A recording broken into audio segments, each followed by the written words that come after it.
ఉన్నాయి అన్నమాట. ప్రతి 20 మినిట్స్ 30 మినిట్స్లో బస్సు స్టార్ట్ అవుద్ది. సో ఆ బస్సు ఎక్కి కొత్తపట్నంకి వెళ్దాం బీచ్కి.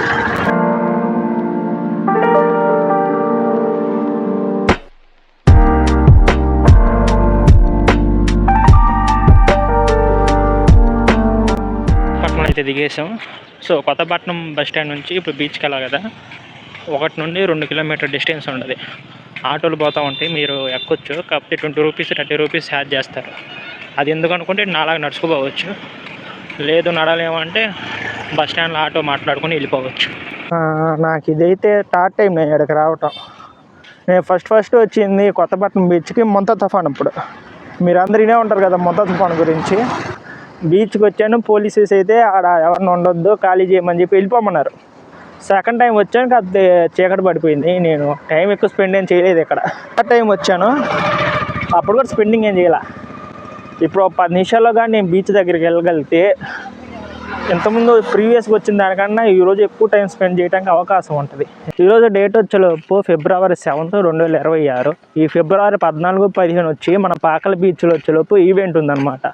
బీచ్ ఫెస్టివల్ ఎక్కన 2 డేస్ చేస్తారు. సో మీలో ఎవరైనా ఇంట్రెస్ట్ ఉంటే బీచ్ ఫెస్టివల్ ఎక్స్పీరియన్స్ చేయాలనుకుంటే మాత్రం డేట్ మాత్రం మర్చిపోవద్దు. 14th, 15th ఫిబ్రవరి. మీరు పాకలు వెళ్ళాలనుకుంటే ప్రతిరోజు ఒంగోలు బస్ స్టాండ్ నుండి బస్సెస్ అయితే ఉన్నాయి. పాకలకి స్పెషల్ బస్సెస్ అయితే పెట్టేశారు.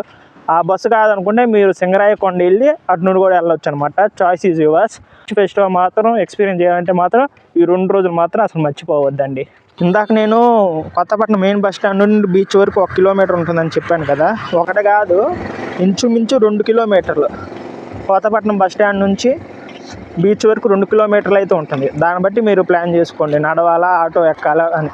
శివరాత్రి అంటే గుర్తొచ్చింది. మీ శివరాత్రికి ఏం ప్లాన్ చేశారు? మీ ఇప్పటివరకు ఏం ప్లాన్ చేసుకోకపోతే నాకు ఒక ఐడియా ఉంది, ఫాలో అవుతా అనుకుంటే ఫాలో అయిపోండి. మంచి ఐడియా. ఈ శివరాత్రికి వచ్చేలోపు కనిగిరి దగ్గర ఉన్న భైరవకోన, లేకపోతే శ్రీశైలం, ఈ 2 కాకపోతే కోటప్పకొండ, తిరణాల.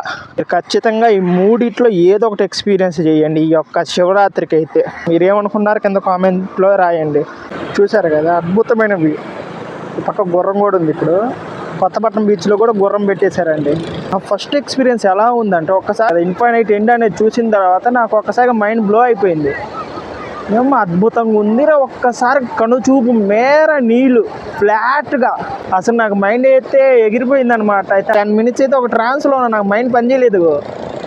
ఒక ఆశ్చర్యం, ఒక ఆనందం, ఒక ఎగ్జైట్మెంట్ అన్నీ ఉన్నాయి ఒక్కసారిగా. మీరు ఎప్పుడు ఫస్ట్ టైం బీచ్ విజిట్ చేశారు కింద కామెంట్లో రాయండి. మీ యొక్క ఎక్స్పీరియన్స్ ఎలా ఉంది first time. Good news, Kothapatnam బీచ్లో ఇప్పుడు గుర్రం స్వారీతో పాటు బగ్గీ కూడా ఉందన్నమాట. సో బగ్గీ అంటే తెలుసు కదా, 4 గాల పుట్టి ఉంటుంది కారు లెక్కన. బగ్గీ కూడా ఉందన్నమాట. బీచ్ అయితే చాలా ఆహ్లాదకరంగా ఉంది. ఆహ్లాదకరంగా కరెక్ట్గా స్పెల్ చేశానా? ఇప్పుడు మీకు ఒక తమాషా చూపిస్తా చూడండి. మన పొలిటీషియన్స్ అవినీతి చేస్తారని నిజమైతే అలలు ముందుకు రావాలి. ఊరిని ఎగబడి వస్తాను చూసారా? ఓరే ఇందాక నార్మల్గా ఉండి నేను ఆ మాట చెప్పేలోపు ఎక్కువ వస్తాను చూడండి. ఆఖరి సముద్రానికి కూడా తెలుసా అండి ఈ నిజం. మనకే తెలియకుండా గొర్రెలా కొట్టుకుంటున్నాం. ఈరోజు ఒక నిజం చెప్తాను. ఇది చెప్దాం వద్దా, ఈ విషయం అయితే చెప్దామా వద్దా అనిపించింది. కాకపోతే ఎట్టకేళ్ళకి చెప్దామని చెప్పి ఫిక్స్ అయిపోయా. గవర్నమెంట్ అనేది అవసరమైన ఫ్రీ బీస్ అనేది ఇవ్వట్లేదు. ఇప్పుడు ఫ్రీ బీస్లో కూడా అవసరమైన అనవసరమైన 2 రకాలు ఉంటాయని మీరు నన్ను అడగవచ్చు. ఎస్, హెల్త్ ఇన్సూరెన్స్ అంటే ఇప్పుడు దగ్గు నుంచి గుండె మార్పిడి వరకు ప్రతి ఒక్కటి ఉచితంగానే దొరకాలి ప్రతి ఒక్కరికి. ఈ స్కీమ్ అనేది నెంబర్ 1గా ఉంటుంది. ప్రతి పొలిటీషియన్ ఇలా అవసరమైనవి ఇస్తే దేశం చాలా బాగుపడుతుంది. అప్పుడు ఆ బస్సులో ప్రయాణించడం వల్ల ఒక స్త్రీకి ఎంత లాభం? 30 రూపాయలు, 50 రూపాయలు, లేకపోతే మహా అయితే 100 రూపాయలు సేవ్ అవుతుంది. దాంతో పెద్ద బిగ్ డిఫరెన్స్ ఏం రాదు పేదవాడి ఇంట్లో. ఇఫ్ ఇన్ కేసు అక్కడికి కానీ జ్వరం కానీ ఏదైనా ఒంట్లో బాగలేకపోతే చిన్నదానికి కూడా వేలలో ఖర్చు అవుతుంది ఈ రోజుల్లో. గవర్నమెంట్ హాస్పిటల్ ప్రతి దానికి వైద్యం దొరకదు. ఒకవేళ వైద్యం గవర్నమెంట్ హాస్పిటల్ ఉన్నా కానీ టయానికి దొరకదు. ప్రాణం దగ్గరకు వచ్చేలోపు ఎవరు కేర్లెస్గా ఉండరు. సో గవర్నమెంట్ అనేది ఫ్రీగా హెల్త్ అంటే ఒక మనిషికి ఆరోగ్యం మీద భద్రత ఇవ్వగలిగితే మిగతా ఫ్రీ బీసీ అనేది ఏమీ అవసరం లేదండి. అలాగే ఎడ్యుకేషన్, నర్సరీ నుంచి బీటెక్, మాస్టర్స్ పిహెచ్డి ఏది చేయాలనుకున్నా కానీ ఫ్రీ ఆఫ్ కాస్ట్గా దొరకాల. పొలిటీషియన్స్ ఏమంటారు, భారతదేశం యువత భారతదేశానికి బలం అంటారు, ఆ దేశాన్ని ముందు నడపాలని చెప్పి వాళ్ళు అంటూ ఉంటారు. మనకు అవసరమైన చదువుకు సంబంధించి ఫ్రీగా ఎడ్యుకేషన్ ఇవ్వలేరా?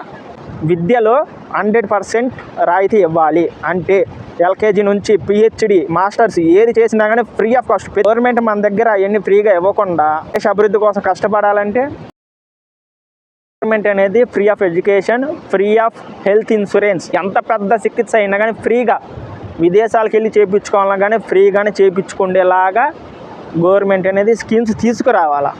ఎంసెట్ రాస్తా అంటారు, 40,000 ఇస్తా అంటారు, కాలేజ్ వచ్చేలోపు 60,000 మీరు ఎక్స్ట్రా ఇంకో 20-40 కట్టమంటారు. ఏం మొత్తం ఫ్రీగా ఇవ్వలేరా?